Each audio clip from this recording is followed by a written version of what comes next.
आयुर्वेद शास्त्र में हर प्रकार की बीमारी का इलाज मौजूद है। इसके अलावा अगर हमारे शरीर में किसी जरूरी पोषक तत्व की कमी हो जाती है तो उसे कैसे पूरा किया जाए उसके बारे में विस्तार से बताया गया है। ऐसा ही एक पदार्थ है वंशलोचन। अब हम जानेंगे कि वंशलोचन कहाँ से प्राप्त होता है, उसका हिंदी नाम, संस्कृत नाम, स्वरूप, इसमें पाए जाने वाला केमिकल, गुण, कर्म, प्रयोग, मात्रा एवं विशिष्ट योग। तो आइए अब हम जानते हैं वंशलोचन के बारे में।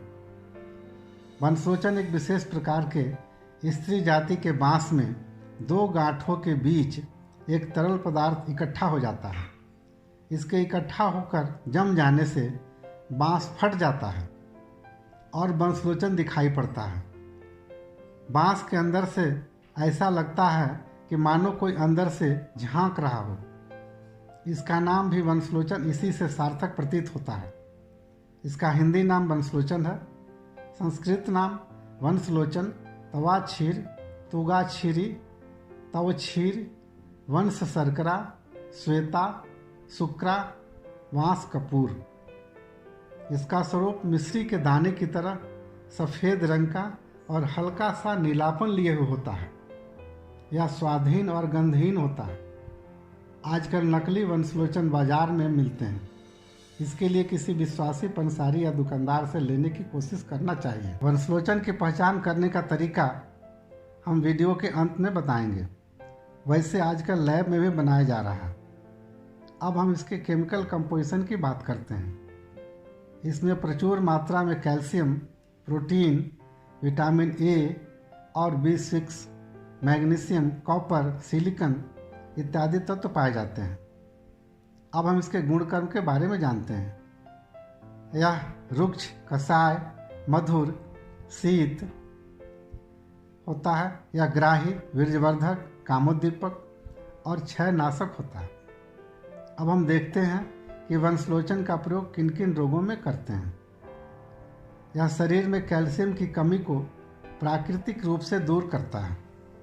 कमज़ोर हड्डियों के लिए अत्यंत उपयोगी है। घुटने में दर्द या पूरे पैर में दर्द हो रहा हो तो इसे देने से कैल्शियम की कमी दूर होकर पैर का दर्द ठीक हो जाता है। पूरे शरीर में जलन या हाथ पैरों में जलन अथवा ज्वर या क्षय ज्वर इत्यादि होने पर इसे देने से शांत हो जाता है। यह शरीर से विषाक्त पदार्थों को बाहर निकालता है। प्राय पाचन क्रिया ठीक नहीं होने से मुंह में छाले की समस्या उत्पन्न हो जाती है। ऐसी स्थिति में इसे देने से आराम मिलता है। गर्भवती महिलाओं में कैल्शियम की कमी को यह दूर करता है और गर्भ में पल रहे बच्चे की हड्डियां मजबूत बनाता है।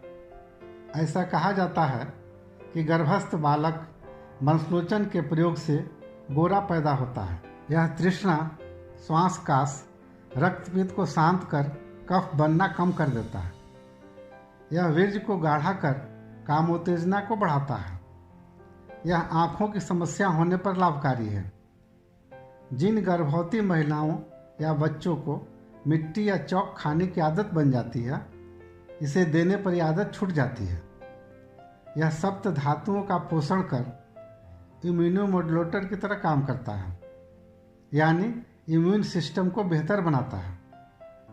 इसमें प्राकृतिक सिलिका होने के कारण यह बालों को मजबूत बनाकर बालों को पतला होने और झड़ने से बचाता है।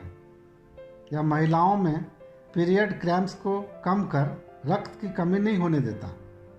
अब हम देखते हैं कि इसकी कितनी मात्रा प्रयोग करनी चाहिए।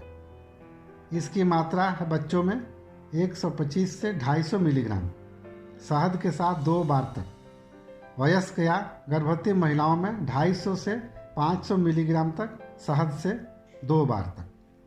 इसका विशिष्ट योग है सीतोपलादी चूर्ण, तालिसादी चूर्ण, च्यवनप्राश और लेह। अब हम असली और नकली वंशलोचन को कैसे पहचानेंगे, इसके पहचान का क्या तरीका है, अब हम जानेंगे।